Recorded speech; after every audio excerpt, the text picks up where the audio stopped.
What's up, everybody? Happy Monday. Hope all you're having a great day so far. Hope you all had a great weekend. Um, this episode was a hot fucking mess. It really was. It was a hot ass mess. But anyway, getting into it.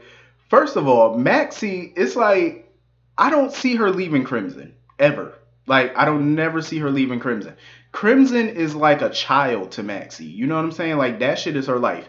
Even if Nina did not promote Maxie, I still didn't see Maxie leaving just to go to the Invader.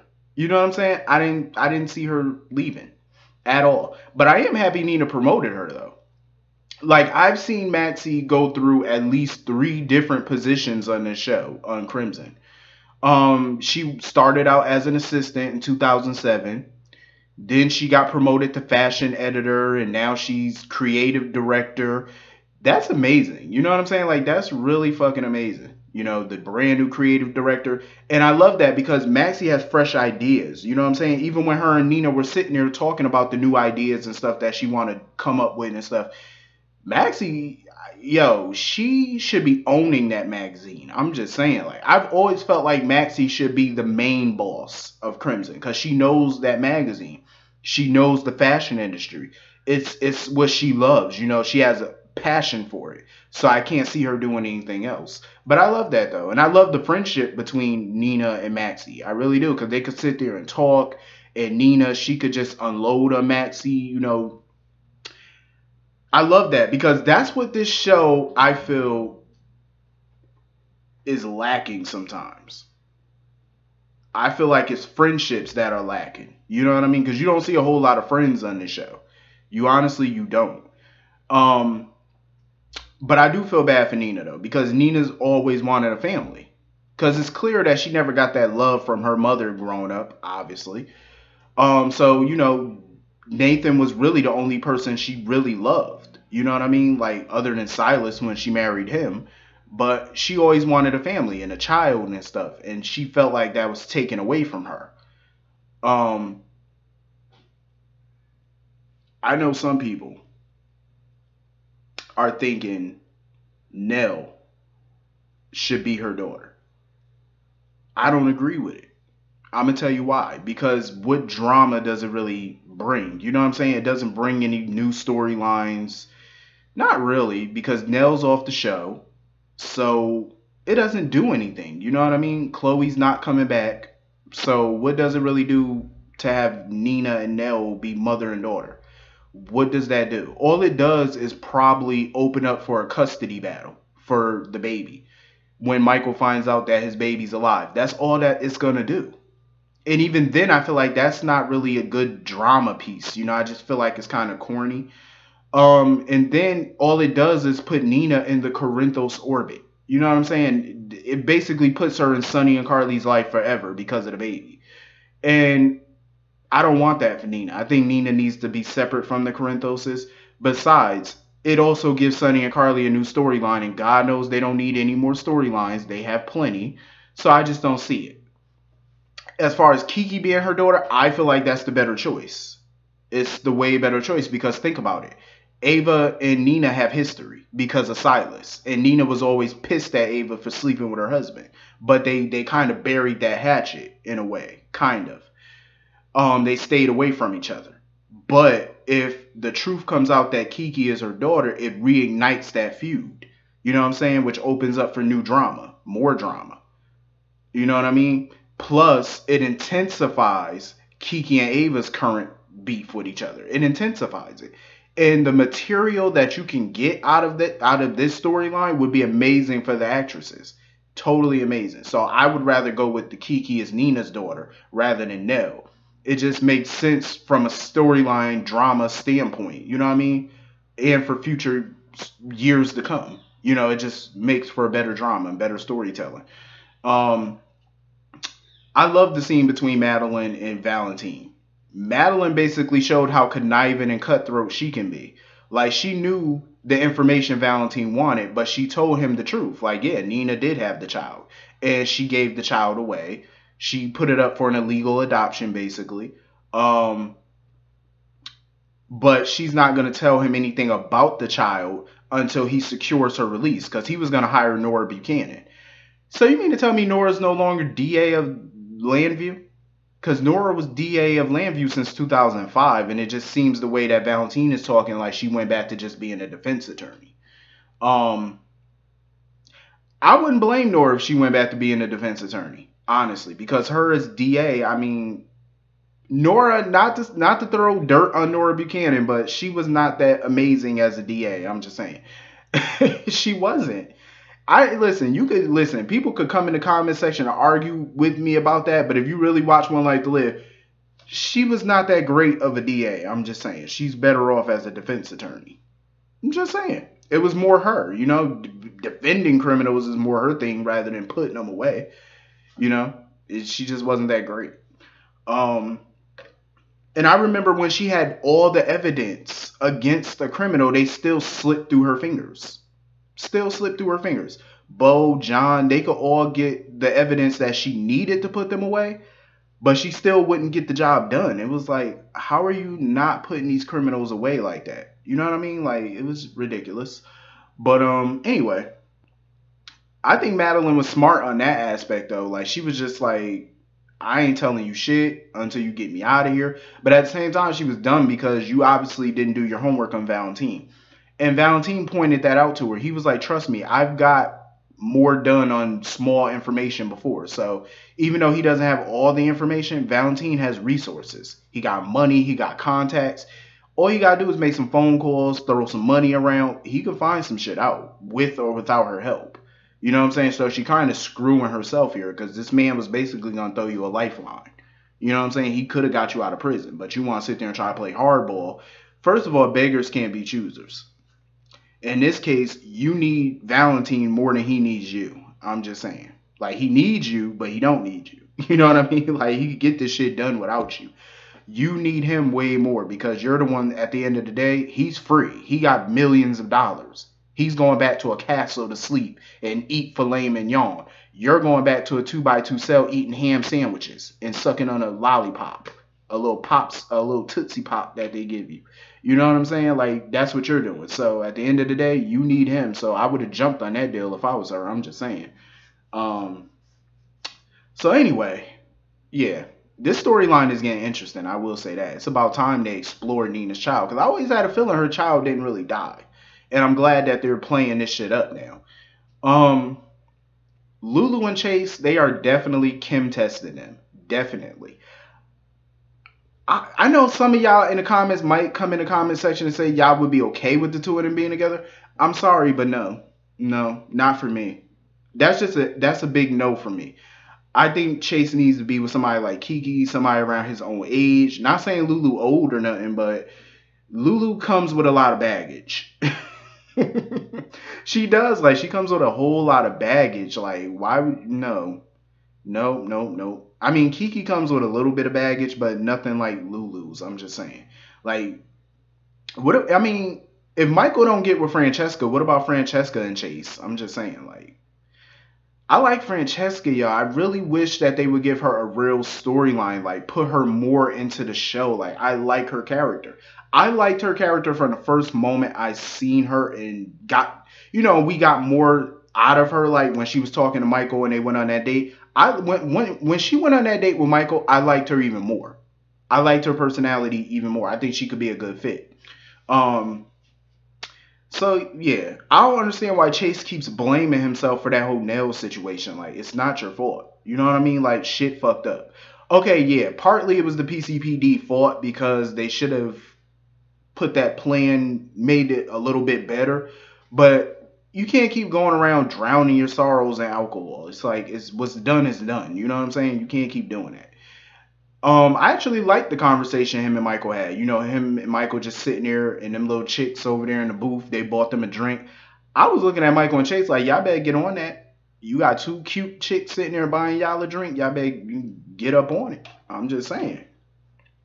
Shit, you better get up on it. I hope Michael and Chase could become friends. You know what I'm saying? Because I've always said this. Michael has no friends on this show. And it baffles me. Like, there's no real friendships on this show. anytime you see people sitting and talking and laughing, usually there's an agenda behind it. You know what I'm saying? There's no genuine friends. And I just always wish that they would give Michael a real friend, and I think Chase could be that friend. You know, because both of them, shit, it could work. It definitely could work. Um, but anyway, I know some people are not feeling Peter August and this new storyline or whatever, but I'm gonna tell y'all like this: the Invader storyline, I'm kind of interested in this because even though the Invader is a gossip rag, I actually like Peter's ideas though, because he wants to keep a piece of it as gossip. He wants to keep a piece of the Invader, as gossip, but he also wants to turn the Invader into real news, where they tell real news. They don't just tell gossip. You know what I'm saying? That's a good business model because who does not go to gossip blogs, even in real life? Like, I stay going to gossip blogs. Who doesn't? Who doesn't go to TMZ? You know what I'm saying? Who doesn't go to Bossip and the Jasmine brand and like who doesn't go to all that stuff? The AGC and all that. Who don't? The one thing I don't ever look at though is the Inquisitor. I never look at not the Inquisitor, the Inquirer. I never go to the Inquirer, and I definitely never look at Star Magazine. Star Magazine is so fake. Like that shit is complete fake news. Everything that comes out of Star Magazine is fake. Radar Online fake. Everything they post is bullshit. Um, but I'm not mad at the business model. You know what I'm saying? Because that's big money. The gossip, trust me, gossip blogs and gossip magazines, they make a fortune. Trust me. But I like his combination of keeping it a piece of it as gossip and the rest as real news. I like it. He's gonna make a lot of money doing it, and that's what brings me to Drew. Like Drew needs to stop playing around with the DA and get back to Aurora Media and get on his hustle because it looks like Peter is about to bypass him. Like seriously, because if he gets the Invader off the ground, it's gonna be major competition for Aurora Media. I'm just saying. I don't agree with Peter's decision to hire Lulu. I'm like, why? Why do you want Lulu? I'm just saying. And we already know Lulu more than likely going to take him up on the offer because he did make a good selling point, though.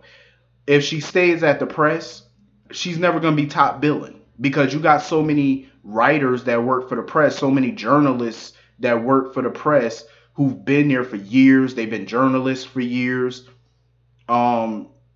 She's never gonna, outwork them. You know what I'm saying? You're never gonna be top billing with them around. So at least her working at the Invader, it gives her kind of a leg up. You know what I'm saying? Like you will be primarily the main writer for the Invader. So that's good for her. I don't see why anybody would want her. I'm just saying, like, she's still so green. It's like she doesn't fact check, she doesn't do her due diligence. Like I wouldn't give her big stories. I don't think Lulu can handle major stories. I would just give her, like little small shit that she currently doing. Like just give her some small shit, let her handle that. She'll be cool. Um, Sonny, annoying. Him and this whole Croton situation. Sonny, it's like, bruh, I understand he was young back in the day when he did it. I said it from the beginning. It was stupid as shit to bury the gun with the body. Why would you why would you do that? Like bury the gun with the body. But I understand though because it was back in the day. You know what I'm saying? It was probably like what, the 80s and stuff like that. So he was young. Forensics and fingerprints and DNA wasn't all what it was back then. So I can understand why he made that clusterfuck of a choice. But um I really don't see how he plans on getting out of this. Like he made it worse though, because when he went to Julie and told him, "Oh, I'm gonna buy the bar," he showed way too much interest in that bar. You know what I'm saying? So he made a big mistake by doing that. Because had he just kept his mouth closed and not showed so much interest, you know what I'm saying? Maybe that body wouldn't have been tied to him.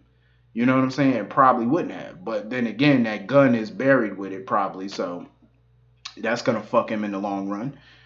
I wonder how he gonna get the fuck out of this. Like, I really wonder how he's gonna dig himself out of this hole. Cause this is a hole I don't know. He has a point though. The DA, if the DA finds out about this, she's going to pounce. We all know that. The DA is gonna be on his ass. Speaking of the DA, D.A. Dawson was so dumb. I'm just saying because she tipped her hand. You know what I'm saying? Number one, questioning Jason the way she did when she had him in the interrogation room. You tipped your hand right there. Then on top of that, you went to Drew telling Drew, oh, I want you to help me take down Sonny. You should have never did that. That was a big hell to the no. Because now Drew doesn't fully trust you. And honestly, even though Drew said that he's willing to work with her as far as their relationship because he wants to build something with her or whatever, I don't trust what Drew said because there's something about it that make it feel like he's trying to play her, and that's what I'm hoping he's doing. Because it was quite funny how he, after D.A. Dawson left, he got on the phone immediately and called Curtis and was like, I need you to dig up some information. I said, See, Drew is not as dumb as people think he is. I feel like some people don't give Drew the credit for being smart. I know I haven't personally, because in some instances he had to, with the whole Sam situation, he was kind of stupid. But I mean, he is smart where it counts though, because he seen this bitch coming a mile away. I know some people say, oh, he ain't see nothing until Jason told him. If you really watch this show, then you seen that he already had his suspicions of D.A. Dawson before Jason even said anything to him. He just didn't know what her motives were. He didn't know what she was up to until Jason said something and until D.A. Dawson tipped her hand. You know what I'm saying? By revealing what she was really trying to do. That she really wanted his help to take down Sonny and Jason. But he was suspicious of her from the get-go. He didn't trust her. Because you could tell by the way he would look at her. Like, he didn't trust her. And how she would randomly bump into him at the Metro Court and stuff like that. Like, yeah, he knew she had some type of agenda. I mean, you could kind of figure that with people. But I just hope that he playing her though. I hope so. Because he even saw right through that little kiss that she gave him. Like, she talking about, oh, I kissed you because I liked you. You barely know him. How do you like somebody that you barely know? Like, it's not like y'all had intimate conversations like that. It's not like y'all went on a first date or anything. So how do you like somebody that you barely know? Like, you like them enough to give them a kiss. Like, that don't make sense. You know what I'm saying? That's why Drew got even more suspicious of her. Like, Drew is not as dumb as people think. Like, he's not totally stupid. And I like that, though. At least he's looking into her. You know what I'm saying? Hopefully he dig up some dirt. Because remember, Kim did say that she knows her from somewhere. So that still plays a part. You know what I'm saying? What her agenda is. I really want to know what her agenda is. So anyway, Brad. I just want somebody to whoop his fucking ass. Beat the shit out of him. Like, he's pissing me off. And then he gonna sit there and try to tell Julian. He was about to tell Julian everything. He told Julian a snippet of what was going on. The fact that the baby wasn't really the birth mother's child. He told him a snippet. But he got interrupted because Lucas came into the bar looking for him. Now the question is, this is the $1 billion question. What will Julian do with this information? Once Brad tells him the whole truth. Will he tell Lucas and the rest of everybody else? Or will he keep it a secret to protect Lucas? If I know Julian, I have a feeling he's going to lie. He's going to keep it a secret if I know him. And that would be stupid. Because if he does that, he's going right back on my shit list. I'm just saying. Because Julian would piss me off. Like, Brad, I am not feeling Brad right now. Because it's like, you see the pain Michael's going in. And that doesn't motivate you enough to open up your fucking mouth. You know what I'm saying? Like, you can adopt another child. Just give Michael back his child. And you can go ahead and adopt a new one. It's not like him and Lucas cannot adopt another child. Here's the thing. I know that the writers did this whole baby switching thing for drama purposes. But I really wish that they wouldn't have done it with the two of them, though. Because they're both gay.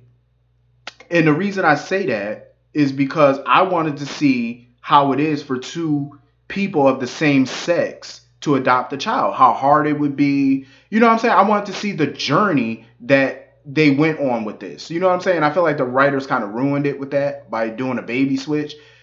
I just wanted to see same-sex couples try to adopt. You know what I'm saying? Because we don't really see that. You know what I mean? On TV like that. So I haven't seen it. Maybe you have, I haven't. So I wanted to see how that would work and play out. I mean, I understand they do shit for drama or whatever, but this was a particular storyline. I wish that they didn't do that. I kind of wish they didn't, because I want to see their journey. But anyway, It's gonna be a whole fucking mess. Alexis is trying to do her best to keep the child, but this is gonna be a clusterfuck. See, this is what I'm talking about. Everybody's playing a dangerous game right now, and it's like you're gonna get burnt. Y'all playing with fire, and hopefully somebody. I hope somebody burns Brad. I'm just saying, like, hopefully. But anyway, hit the comment section. Let me know what y'all thought about this episode, and I will see y'all all later. Peace.